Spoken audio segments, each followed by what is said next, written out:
Terima kasih Anda masih di Special Report. Pemirsa, Pak Suparji tadi dari kuasa hukum mengatakan bahwa seorang saksi tidak bisa dinaikkan statusnya sebagai tersangka. Saya lengkapi dulu ya. Jangankan jadi tersangka, jadi saksi saja Habib Rizik tidak pantas. Tidak tepat. Karena Anda menganggap ya sebagai korban? Bukan. Ilmu tentang saksi, dia tidak tahu. Begini, saksi itu harus apa yang dia tahu. Dia lihat, dia dengar, dia alami. Kurang lebih ini, baru bisa disebut saksi. Kalau ahli, pendapatnya. Ya, seperti ini saksi ahli, pendapat. Bukan fakta dia. Fakta itu mengalami, melihat, mendengar, mengetahui. Pertanyaan saya, apakah Habib mengalami, melihat, mendengar, mengetahui, bahkan apakah mengakui ini semua?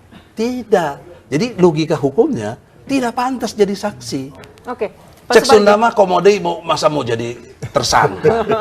Jangan Sunda. Ya nggak apa-apa, saya orang Sunda. Kita bertiga aja yang ketimbun Pak Suparji nggak ngerti. Sunda, ya, betul yang dikatakan Bang Egy tadi. Memang saksi kompetensinya harus begitu, melihat, mendengar dan mengalami sendiri atas peristiwa tersebut. Sehingga apa yang dikatakan ada sebuah kesaksian. Tapi bukan berarti seorang saksi tidak bisa menjadi tersangka. Kalau tadi sudah dikatakan saksi saja tidak memenuhi kualifikasi, apalagi tersangka. Ya, menjadi tersangka karena perbuatan atau karena keadaannya berdasarkan di permulaan yang cukup diduga melakukan sebuah perbuatan pidana sehingga dilakukan proses penetapan menjadi tersangka itu berdasarkan penyelidikan dan penyidikan. Jadi yang penting sekarang adalah sebetulnya yang mau dicari itu yang ada dalam gambar itu atau kemudian siapa yang mengunggah gambar itu. Kalau kemudian yang dipersoalkan peredarannya itu berarti yang harus dicari adalah orang yang mengunggah gambar tersebut itu. Sehingga kemudian menjadi jelas bahwa ini adalah dalam rangka memberantas tentang pornografi di Indonesia. Tapi gini Mas Pardi, sebentar ya. Semalam dialog saya dengan divisi hukum dari Polda Metro, kita belum masuk ke undang-undang IT gitu. Kita baru fokus ke undang-undang pornografi. Nah saya bertanya, mungkinkah undang-undang ansih pornografi bisa dipersoalkan tanpa melibatkan undang-undang IT? Jawabannya pasti nggak mungkin. Karena dalam konteks teori penyebaran ini kan dipersoalkan menyebarkan itu. Membuat, kemudian menyimpan dan menyebarkan. Itu adanya di undang-undang IT. Ya. Nah, bagaimana kalau cuma ansih undang-undang pornografi saja yang dipersoalkan? Yang padahal secara untuk kepentingan sendiri tidak pornografi, tidak pidana, tanpa dikaitkan undang-undang IT, pertanyaan saya serius secara ilmu hukum. Bisa nggak? Kan harus ada sebab akibat. Nggak bisa. Nah, persoalan keduanya, mengapa polisi sampai hari ini belum bisa menemukan anonimus tadi itu? Pak Suparji. Belum bisa. Ya, memang ini sebuah tanda tanya besar, kenapa kemudian tidak segera ditemukan yang disebut anonimus tadi itu. Sehingga kemudian kalau ini ketemu menjadi persoalan menjadi terang benderang. Konon katanya kan Habib menjadi tersangka karena dianggap menyuruh ya, menyuruh mendokumentasikan yang memenuhi unsur ketelanjangan sehingga kemudian memenuhi unsur di pasal. Padahal itu kebenarannya pun masih diragukan. Tidak didukung dengan alat bukti yang valid karena masih ada perdebatan tentang kebenaran dari alat bukti tersebut, baik proses penangkapannya, proses penyitaan atau proses penelitiannya gitu. Abah, untuk mengetahui siapa yang mengambil foto tersebut, karena tadi Abah mengatakan untuk sebuah screenshot seperti itu tidak mungkin adalah data penyadapan. Namun seseorang yang pasti memegang HP. telepon seluler milik sang empunya itu. Yang di-fact. Apakah bisa diketahui siapa yang kemudian menyebarkan pertama kali? Kalau tadi Pak Egy sudah menyebutkan bahwa sudah diketahui ada sebuah nama yang ini laporan polisi di Surabaya yang bernama Philip. Philip melaporkan ditemulah akunnya itu dibajak orang, namanya Stephen Yong. Nah, harusnya kan dilacak si Stephen Yong ini siapa? Abah. Gini, kita kalau bicara yang namanya sekarang menghubungkan antara siapa yang mengunggah dan kemudian sumbernya dari mana, itu selalu mulai kita bisa bilang ya terlalu teknis, saya bilang, tapi anggaplah kita bilang mengidentifikasi dari perangkat yang diunggah dengan yang diterima. Perangkat ini dalam itu saya bilang sebenarnya dokumen, file foto ya. Nanti identifikasi dari file tersebut itu bisa ditelusuri. Mulai tampil di mana dan kemudian si pemiliknya ini mendapatkan konten itu dari mana. Dan kemudian konten ini kira-kira sesuai nggak dengan yang ada di perangkat yang pertama kali dilihat. Betul. Kalau memang tidak sesuai, biasanya apa lebih besar, apa lebih kecil. Kalau lebih kecil berarti setelah melakukan editan. Nah, saya ingin meluruskan bahwa selalu orang bilang, wah, Abah sudah bilang bahwa ini sudah diedit, ini kontennya ini gitu ya. Banyak sekali di media dibilang gitu kan, udah diedit. Tapi saya bilang di sini bahwa konten tersebut secara foto itu tidak direkayasa, tetapi sudah mengalami pengeditan. Kenapa pengeditannya? Ada gambar yang ditutupi, ya kan, area-area yang dia bilang tidak patut itu ditutupi, dikasih gambar-gambar yang kartun lucu-lucu ya. Nah, karena melakukan itu sudah pengeditan secara telematika. Sudah tidak orisinil. Sudah nggak orisinil kalau dia bilang pengunggahan. Nah, kemudian kalau tampilannya gede, kemudian kita cropping saja sedikit, itu sudah pengeditan. Gambar terlalu jelas kita kontraskan, kita gelapkan dan lain sebagainya. Edit itu juga. semuanya pengeditan semua. Yang sudah mulai terjadi rekayasa saat tidak ada ponsel jadi ada ponsel, saat tidak ada berbentuk ini jadi ada itu. Itu yang dibilang ada rekayasa gitu loh. Nah, dari sini sekarang kita bisa melihat sampai konten tersebut tampil itu kan yang sudah diedit, yang sudah ditutup-tutupi. Nah, kalau itu umpamanya kemudian tidak Lagi ketemu di sumber News penerimaan TV. datanya, berarti sekarang kita bisa menelusuri lagi bagaimana sumber-sumber ini selain kepada si A itu nyebarnya kepada siapa saja.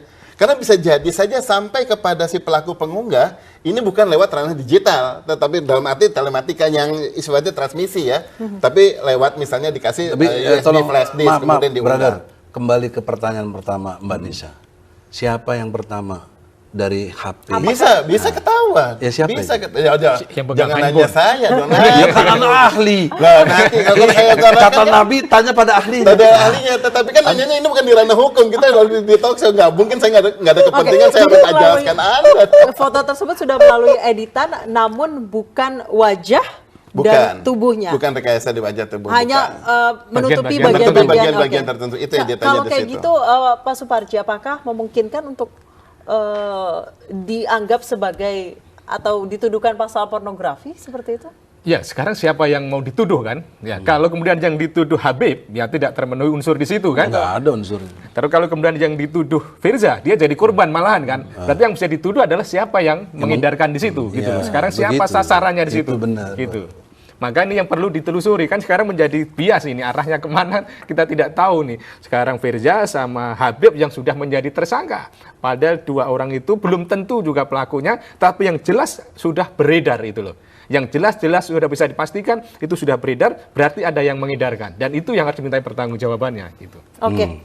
Pak Egy kemarin bertemu dari video yang berada di media sosial, bertemu dengan Rizik Syihab, betul? Yo, ketemu. Apa saja yang dibicarakan ketika itu? Ya dia bicarakan, kan gini, saya bertanya, Beb, kita jujur secara Islam nih, apakah benar nggak cerita selingkuhan ini? Saya jujur, saya nanya. Kalau orang lain mungkin nggak berani nanya atau apa. Habib jawab, ente kayak bukan teman. Kalau ente teman baik nggak perlu nanya begitu. Itu namanya ente nggak kenal aneh. Saya sudah mubahalah. Nah, mubahalah itu dalam hukum Islam itu keras sekali. Ya, apa kita yang Muslim kalau mengerti tentang mubahalah, itu kalau misalnya saya menyatakan sesuatunya tidak benar, maka laknat buat saya. Tapi kalau yang dituduhkan itu tidak benar kepada Habib, yang nuduh itu yang kena. Oh, ini laknat Allah, azab Allah itu besar sekali. Nanti banyak sekali hal yang mendasar dari situ. Nah, saya sebagai orang yang beriman, walaupun masih kurang lah, tapi saya sangat takut dengan mubahalah ini. Artinya kalau kita nggak percaya mubahalah ini, kita yang dosa loh, bos. Dia udah bersumpahnya demi Allah. Siapa Di lagi tanah kita suci ya? tanah suci lagi. Oleh karena itu, Kemudian apa alasan dalam Bapak? konteks itu, sekarang kau lakukan aja lah. Kan kau udah percaya kau sebagai lawyernya. Kau jawablah secara ilmu hukum yang benar. Alasan makanya Pak saya Rizik Syihab ini tidak mau kembali ke Indonesia? alasannya begini. Justru ini banyak pendapat dari para ulama yang lain. Karena sudah pasti kalau datang langsung ditahan. Kan begitu. Contoh kasusnya Ustadz Khotot. Belum bergerak aja sudah ditahan. Dan kalau sudah ditahan nggak bisa berbuat banyak. Yang kedua, dalam konteks meredam radikalisasi para pengikutnya. Apa terus pengikutnya diam saja? Oke, polisi bisa ngatasi. Bagaimana kalau jutaan yang turun kayak 212? Bagaimana? Bisa rusuh. Bisa ada konflik horizontal mungkin dengan para pendukung. Oke, Pak Suparji, apakah dibenarkan tidak memenuhi panggilan dulu. kepolisian? Ini bukan soal bener nggak benernya, ini soal dampak sosial. Artinya kalau sampai Habib diperlakukan begitu, itu terjadi, siapa yang tanggung jawab? Nah, Oke. oleh Mas karena itu Suparji. satu lagi poin yang penting lagi adalah bahwa dengan adanya Habib begitu, dia merasa difitnah, penakut, lari dari kenyataan, dia terima fitnahan itu semua dalam arti satu kritikan yang buat dia menderita untuk itu. Tapi dia demi menjaga, dia pesan sampai jangan sampai ada satu tetes pun darah turun, jangan. Oke. Karena tidak pun ada pepercahan bangsa ini. Pak Itu Suparji, yang saya apakah pegang. dibenarkan tidak memenuhi panggilan polisi? Sebagai negara hukum, sebagai warga negara yang baik, mestinya menghormati proses hukum itu. Dengan pertimbangan-pertimbangan tadi mungkin masuk akal saja. Tetapi yang penting adalah bagaimana bisa memberikan jaminan perlindungan hukum bagi semua warga negara, termasuk juga bagi Habib yang akan dipulangkan seandainya nanti pulang. Jadi yang penting adalah polisi harus berikan jaminan bahwa akan tercipta ketenangan, keamanan di Indonesia ini, dan Habib kemudian bisa pulang dengan tidak menimbulkan dampak-dampak yang tidak baik. Memang menjadi spekulasi yang kurang positif buat Habib kalau seandainya dia tidak pulang ke Indonesia.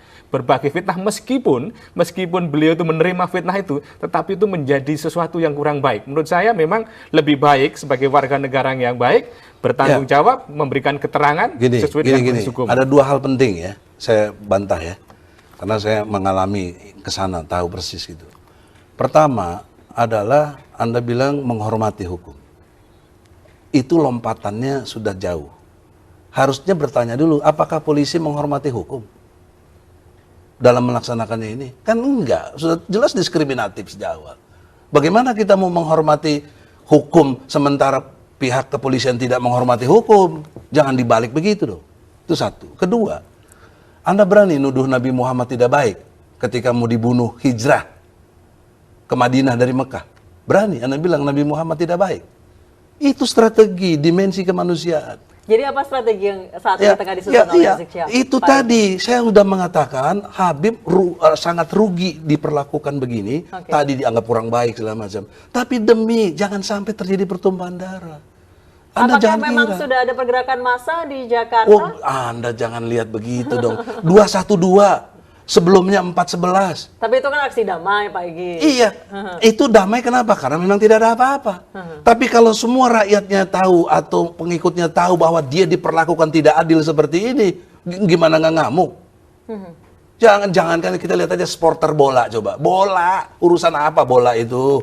Tapi kalau idaman pemain bolanya kenapa-napa, ngamuknya kayak apa supporter. Ini ulama punya pengikut yang sangat karismatik begitu loh. Terlepas bagi yang lain nggak penting atau nggak dianggap, tapi bagi yang pengikut Habib, coba-coba hina dia. Dan ada jutaan ya? Oh iya dong. Oke. Pak itu Suparji, gimana, Bos? apakah dimensi sosial juga perlu diperhitungkan untuk kasus-kasus seperti Ya, ini? Dan kita harus. lihat memang trial by mob terjadi di Indonesia. Ya, pertimbangan-pertimbangan sosial harus dipertimbangkan. Bagaimana hukum itu tidak menimbulkan kegaduhan, tidak menimbulkan masalah baru, karena hukum dibuat untuk menyelesaikan masalah yang sedang dihadapi gitu. Jadi jangan sampai kemudian persoalan ini menimbulkan masalah-masalah baru dan kemudian tidak ada kontribusi baik dalam penegakan hukum kita gitu.